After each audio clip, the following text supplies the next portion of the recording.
Okay, so the first thing you do, write down the numbers. These are all the reported ages with RSV of those that went to the doctor's office.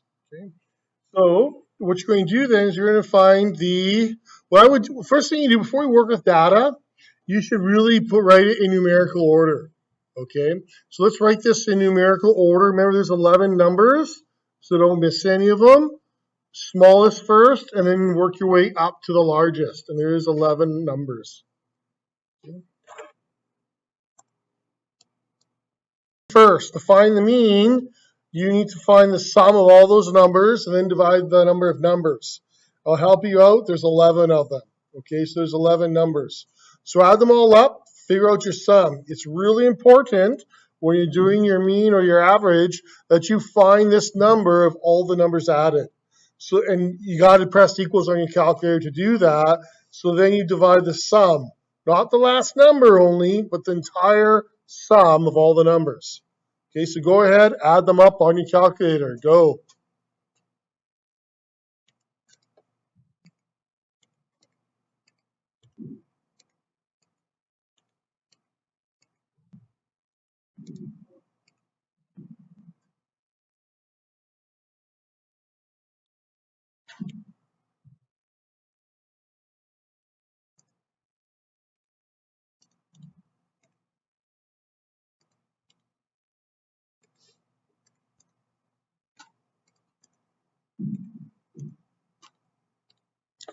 Ooh, I had 378. Is that correct?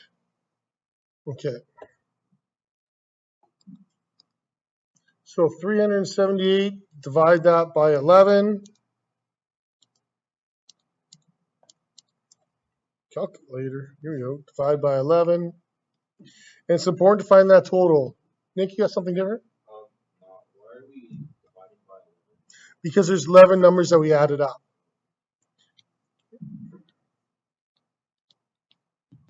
Okay. We had 34.3. So that's one number of central tendency. Okay. Next number, Avery, you okay? The median, or you adding up? The next number, the median, that's the middle number. How do we find that one?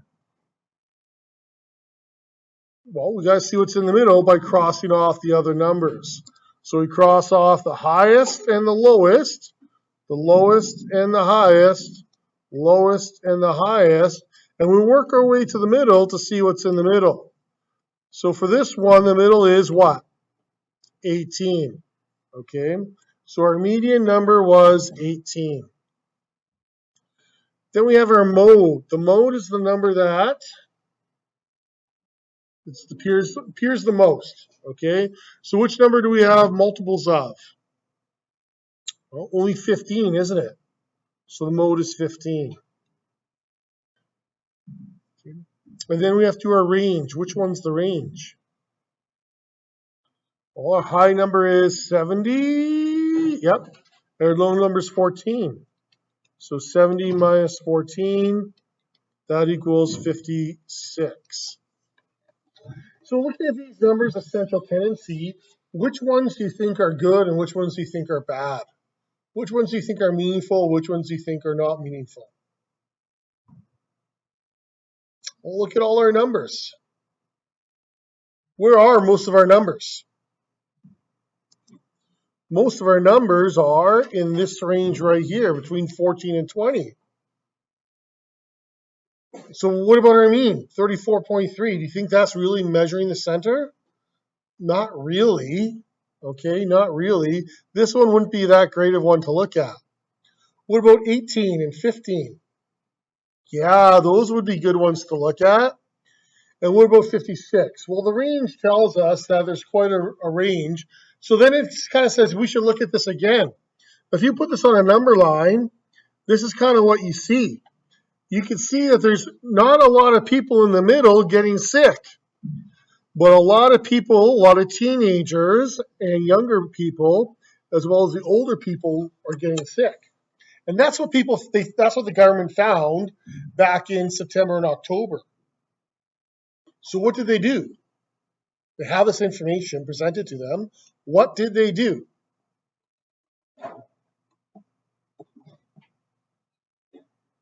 Oh my gosh, you guys don't know, really?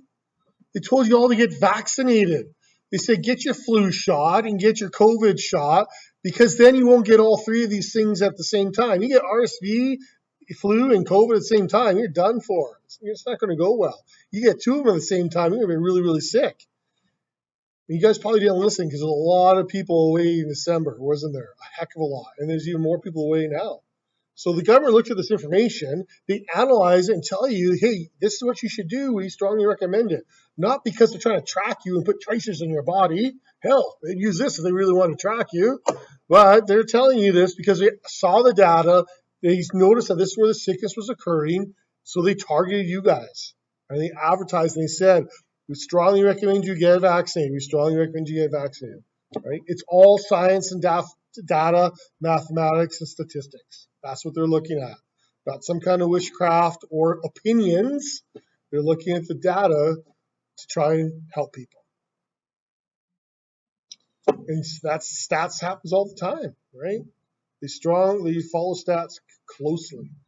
Stats that they're following closely right now is what, Riley Burson? How to text underneath the desk? No, that's not the stat they're following. They're following the COVID infection rate in China, right? And the mutations that are going to be occurring. You know, they're tracking that, the arrival to North America? Any ideas how they're tracking the arrival of those variants? Sewage, wastewater of planes. That's what they're doing. They test the wastewater of planes to see how many sick people are arriving. Pretty crazy, eh? That's how they test our levels now, too, is sewage. Because people aren't going to the doctors to get COVID tests, right? They get a COVID test, and then they stay home, hopefully. But yeah, it's all sewage. Everyone has to go to the bathroom. Usually it's in a toilet. Usually. Depends. Some people live on farms, right? Wake up. Hello. Wake up. Okay. So quick little examples of mean, median, mode, and range, analyzing statistics to make informed decisions. That's what it's all about. Today, what you're doing, it's a bit of a catch-up day. Mean, median, mode, and range. You should have done the previous assignment. Okay, you should have done, boop, boop, boop. Take out your booklet, because you're going to cross off a couple questions. All right. So you need to go back and get some work done. Get some work done. Today's catch-up day. You have 10.7 is what we did yesterday. I think it was 12 questions. Okay, then you're supposed to stop here. Today you're doing this 10.7. Okay, 10.7, 2 pages, front and back. It's about 12 questions again. Okay, please cross off questions 11 and 12. Do that now. Okay, cross off questions 11 and 12. Do that now. Okay, that's way too complicated. Cross those off. Okay, now we're also looking at question number 10. This chart is a short form of showing a lot of data. And a lot of the other class didn't realize what the frequency actually meant. Right? So when they have here that you have 3 45 marks, that means it's a 45, 45, 45. That's what it's telling you. There's 3 of them because the frequency is 3. Just like how many number 42s are there? 2 of them. Okay, there's 140. How many 38s are there? 7. Okay, 3, 4, 5, 6, 7. So, and how many 37s? 4. So just make sure that you analyze the chart, because if you don't, you won't get the correct answer for the questions below. Okay, that's the data. And they just took it into a short form. That's why they did that frequency chart of all the different marks. Once you have that, you use all the data to answer mean, median, and mode. Okay, a little bit trickier there, so just be aware of that. Questions, comments, or concerns? Okay, some people might want to work on missing projects first. That's fine, but then you got to understand you have homework, right? The work does not go away. It does not disappear. That's what got some of you in these problems in the first place, because you thought you wouldn't have to do it, and you didn't. So, pitter patter, get at her. Go.